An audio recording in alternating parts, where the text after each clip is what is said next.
الحمد لله الذي كفى والسلام على عباده الذين اصطفى أما بعد فأعوذ بالله من الشيطان الرجيم بسم الله الرحمن الرحيم يا أيها الذين آمنوا من يرتد منكم عن دينه فسوف يأتي الله بقوم يحبهم ويحبونه أذلة على المؤمنين عزة على الكافرين يجاهدون في سبيل الله ولا يخافون لومة لائم ذلك فضل الله يؤتيه من يشاء والله واسع عليم صدق اللہ العظیم۔ میرے محترم قابل قدر اسٹیج پر جلوہ افروز معزز علماء کرام، مہمانان اکرام، عزیز سامعین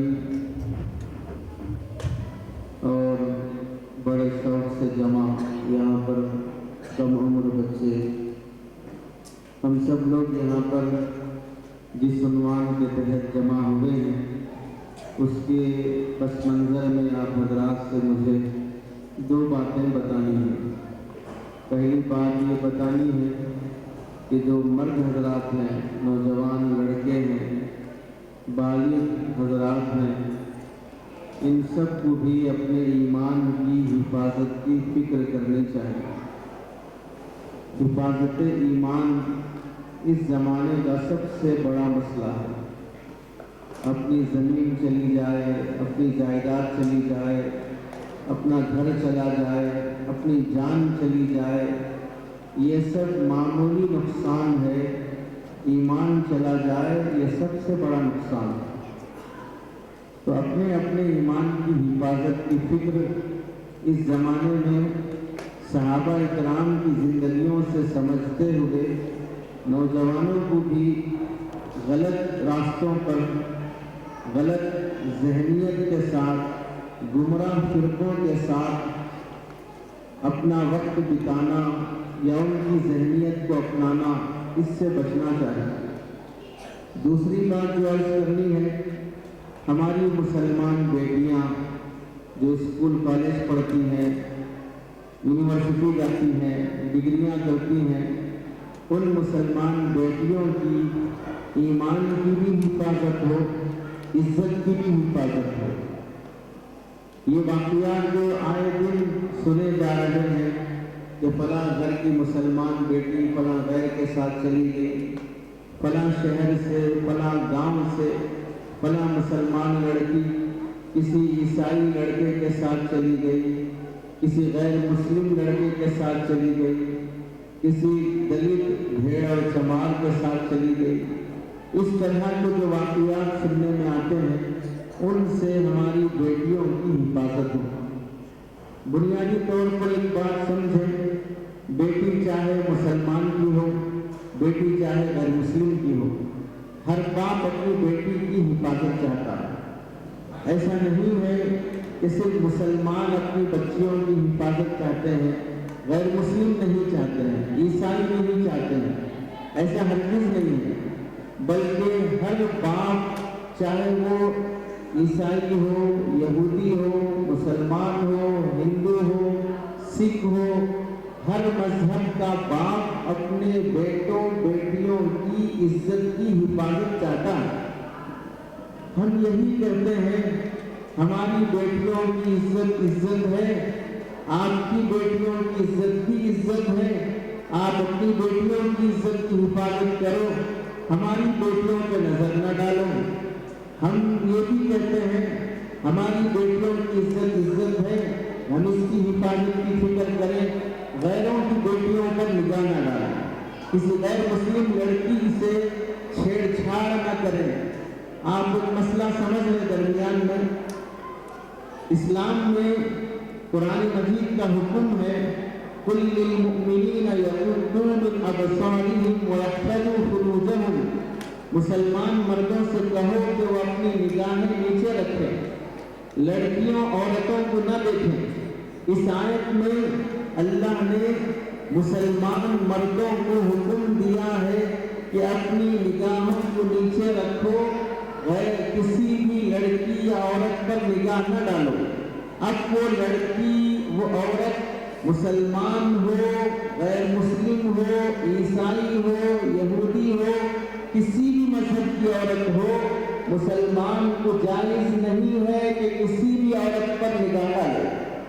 اس میں کیا سبق ملا؟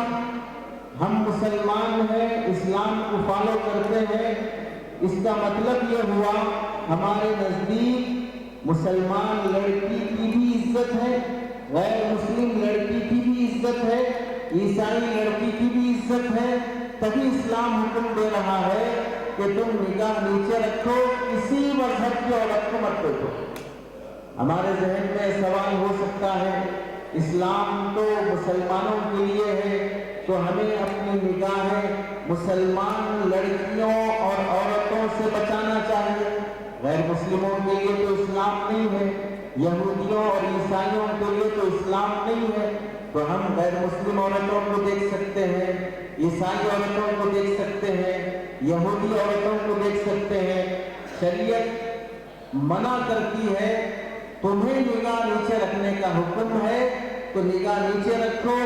نظر آنے والی چاہے وہ مسلمان ہو, غیر مسلم ہو, عیسائی ہو, کسی بھی مذہب کی ہو, تمہیں دیکھنے کی اجازت نہیں. اس سے کیا سبق ملا؟ ہر مذہب کی بیٹی عزت اور احترام کے قابل ہے, چاہے وہ ہندو دھرم کی ہو, عیسائیت کی ہو, یہودیت کی ہو.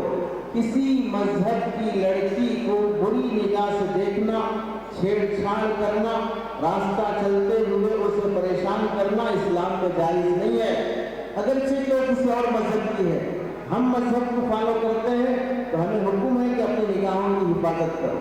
اس سے کیا معلوم ہوا؟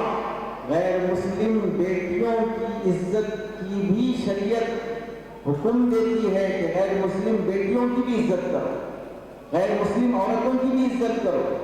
اسی واسطے شریعت میں ایک حکم یہ بھی ہے کہ اگر مسلمان نے کسی غیر مسلم سے زنا کر لیا تو زنا اگرچہ یہ غیر مسلم عورت سے ہوا ہے, کرنے والا مسلمان ہے, تو اسے زنا کی سزا دی جائے گی. وہ یہ نہیں کہہ سکتا میں نے جس سے زنا کیا ہے وہ تو مسلمان نہیں ہے, وہ تو غیر مسلم ہے, یہ نہیں کہہ سکتا. عزت سب کی عزت ہے. اس سے اسلام یہ بتاتا ہے عزت عورت کا حق ہے, عزت مذہب کا حق نہیں ہے. عزت عورت کا حق ہے, مذہب کا حق نہیں ہے. مذہب کون سا بھی ہو, عورت ہونے کے لحاظ سے اس کی عزت کرو. تو دو باتیں آپ حضرات کے سامنے عرض کرنی ہے. ایک, مسلمان نوجوان اپنے ایمان کی حفاظت کی فکر کریں. دوسرا, اپنی مسلمان بیٹیوں اور بہنوں کی عزت کی حفاظت کی فکر کریں. پہلی جو بات ہے, ہمیں یہ سب بنیادی طور پر سمجھنا ہے اللہ نے دنیا میں ہم سب کو جتنی نعمتیں دی ہیں ان سب میں سب سے بڑی نعمت ہے ایمان کی نعمت.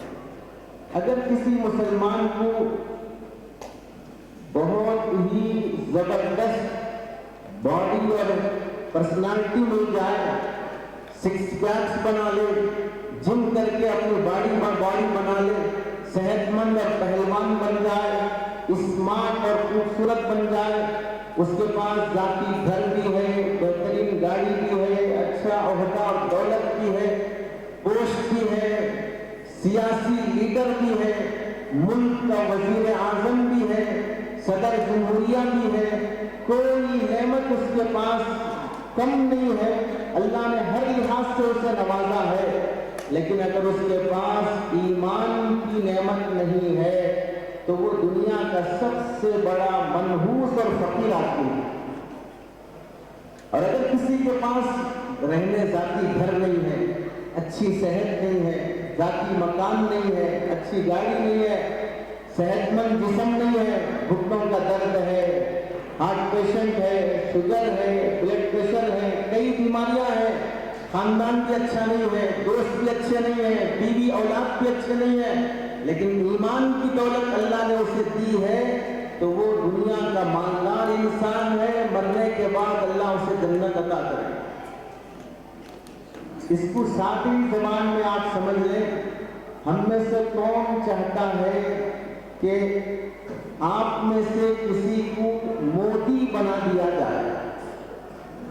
ملک کا وزیر اعظم ہے، بھاری بھاری سوٹ پہنتا ہے، ہمیشہ پلیٹ موڑ میں رہتا ہے، ملکوں کا سفر کرتے رہتا ہے، جوتے بھی ہزاروں میں، رومال اور شال بھی ہزاروں میں، سوٹ بوٹ بھی لاکھوں میں، کروڑوں روپے ٹیکس کا اس کے کپڑوں پہ خرچ ہو جاتے ہیں، دنیا کی آدھی کنٹریز کو گھوم چکا ہے، اب اتنی دولت اور اتنی مزے کی زندگی، لیکن کفر کے ساتھ، ایمان کے ساتھ نہیں، کفر کے ساتھ، ہندو دھرم کے ساتھ۔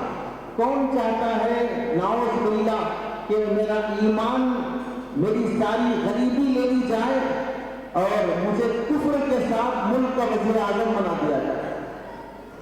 5 سال کے بعد اپنی کرسی کے لیے بھیک مانگنے والے، 5 سال کے بعد ووٹ کے لیے گلی گلی سڑک سڑک گھومنے والے، 5 سال کے بعد پھر اپنی کرسی کی خاطر رشوت کھلانے والے، 5 سال کے بعد انسانوں کو خریدنے والے، 5 سال کے عہدے کی خاطر آدمی اپنے ایمان کا سودا کر لے اور اللہ نہ کرے کہ اس 5 سال کے عرصے میں موت آ جائے تو جہنم میں جائے۔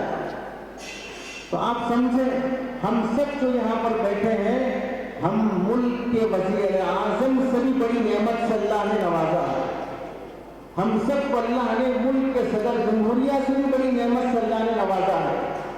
مرنے کے بعد اللہ وہ جنت دیں گے جو کبھی کسی انسان نے سوچا نہیں ہوگا۔ تو ایمان کی نعمت بڑی نعمت ہے، اس کی حفاظت بڑی ذمہ داری ہے، یہ اللہ کی طرف سے بڑا انعام ہے اور امانت ہے۔ اس کے مقابلے میں آتا ہے، ایمان کے مقابلے میں آتا ہے ارتداد۔ ارتداد کے معنی ہے الٹے پیر واپس لوٹ جانا۔ مطلب کیا ہوگا کہ ہم مسلمان ہیں، پھر اسلام سے نکل کر ہم نعوذ باللہ اسلام کے علاوہ کسی بھی مذہب میں چلے جانا۔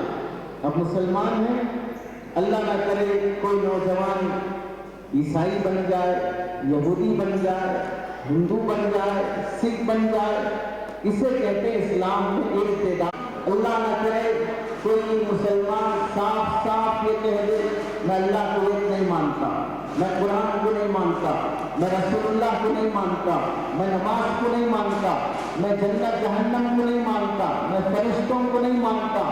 نعوذ باللہ اگر ایسا کہہ دیا، یہ صاف صاف اسلام سے نکل کر کافر ہو جانا ہے۔ دوسرا ہے صاف صاف توحید کا، رسالت کا، آخرت کا انکار تو نہیں کیا، لیکن وہ مستقل برابر قرآن کی تعلیمات پر ڈاؤٹ کر رہا ہے، قرآن کی ہدایات پر ڈاؤٹ کر رہا ہے۔ کیا اسلام میں نماز ایسی ہے؟ میرے کو سمجھ میں نہیں آ رہا، نماز بولے تو 5 ٹائم پڑھنا، رکوع سجدہ کرنا۔ اسلام میں زکوٰۃ کا مطلب اپنا 2.5% غریبوں کو دینا، میرے کو تو سمجھ میں نہیں آ رہا ہے۔ انکار نہیں کر رہا ہے لیکن ڈاؤٹ کر رہا ہے، اس سے بھی آدمی اسلام سے نکل جاتا ہے۔ اسلام کی باتوں پر 100% یقین رکھنا ضروری ہے، یقین نہیں رکھے گا تو وہ اسلام سے نکل جائے گا۔ اسلام میں جو ماں پیٹ سے کافر پیدا ہوتے ہیں، غیر مسلم ہوتے ہیں، وہ اتنے بڑے مجرم نہیں ہیں اسلام کی نظر میں جتنا کوئی مسلمان بن کر پھر وہ اسلام سے پھر جائے۔ یہ جتنا بڑا جرم ہے، ماں پیٹ سے کافر بن کے پیدا ہونا اتنا بڑا جرم نہیں ہے۔ چنانچہ علماء نے لکھا ہے، فقہ کی کتاب ہے البحر الرائق، اس میں لکھا کہ اسلام سے پھر جانا اصلی اور پیدائشی کفر سے زیادہ خطرناک جرم ہے، اسلام اسے کبھی گوارا نہیں کرے گا۔ ترمذی شریف کی روایت ہے، اللہ تعالیٰ انسانوں کو 4 طرح سے ایمان کی نعمت سے نوازتے ہیں۔ نمبر 1، ایمان کے ماحول میں پیدا ہوا، ایمان کی حالت میں مرا۔ جیسے ہم سب ہیں، ماں پیٹ سے پیدا ہوئے، ہمارے ماں باپ بھی مسلمان ہیں، دادا پردادا بھی مسلمان ہیں، گھرانہ مسلمان ہے، اللہ سے امید ہے کہ ہم اسلام پر ہی مریں گے۔ تو یہ پہلا شخص ہے، پیدا ہوا مسلمان گھرانے میں، مرا اسلام کی حالت میں۔ نمبر 2، وہ شخص ہے جو پیدا ہوا کافروں کے گھرانے میں، کفر کے ماحول میں، مرا بھی کافر بن کر۔ یہ دوسرا ہو گیا۔ تیسرا وہ ہے جو ایمان کے ماحول میں پیدا ہوا، مسلمانوں کے ماحول میں پیدا ہوا، لیکن مرا کافروں کے ماحول میں، کافر بن کے مرا، یہ تیسرا شخص ہے۔ تو اس کی مثال ہو گئی ماں باپ مسلمان ہیں، مسلمان گھرانے میں پیدا ہوا، لیکن جوان ہونے کے بعد وہ اسلام پر زندہ نہیں رہا، کافر بن کر مر گیا۔ یہ تیسری قسم ہے جس سے ہمیں بچنا چاہیے۔ اللہ سے ہمیشہ ایمان کی حفاظت کی دعا مانگتے رہنا چاہیے۔ چوتھی قسم ہے پیدا ہوا کافروں کے ماحول میں، لیکن بڑا ہونے کے بعد اللہ نے اسے ہدایت دی، مسلمان ہو گیا اور مسلمان بن کے مرا۔ آج کل دیکھ رہے ہیں یورپ میں، امریکہ میں، یو ایس میں کئی عیسائی لوگ ہیں جو کلمہ پڑھ کے اسلام میں داخل ہو گئے۔ غزہ اور فلسطین کے مظلومانہ ماحول کو دیکھ کر جو دہشت گردی اسرائیل اور امریکہ وہاں پر دکھا رہا ہے، اس کو دیکھ کر کئی عیسائی لوگ اسلام میں داخل ہو رہے ہیں کہ کیا بچے ہیں 3 سال سے غزہ اور فلسطین کے معصوم مسلمان نہتے خالی ہاتھ بے قصور اتنے لاکھوں کی تعداد میں مارے جا رہے ہیں، پھر بھی وہ ایمان نہیں چھوڑ رہے ہیں۔ آپ نے آج تک کوئی خبر نہیں سنی ہوگی کہ 3 سال کے اس ظلم کی وجہ سے غزہ اور فلسطین کے نوجوان لڑکے اسلام چھوڑ کر یہودی بن رہے ہیں۔ آج تک آپ نے کوئی خبر نہیں سنی ہوگی غزہ اور فلسطین کی مسلمان بیٹیاں وہاں کے ظلم سے تنگ آ کر وہ یہودیوں کے ساتھ شادی کرنے تیار ہو گئی ہیں، ایمان کا سودا کرنے تیار ہو گئی ہیں۔ آج تک آپ نے سنا نہیں ہوگا۔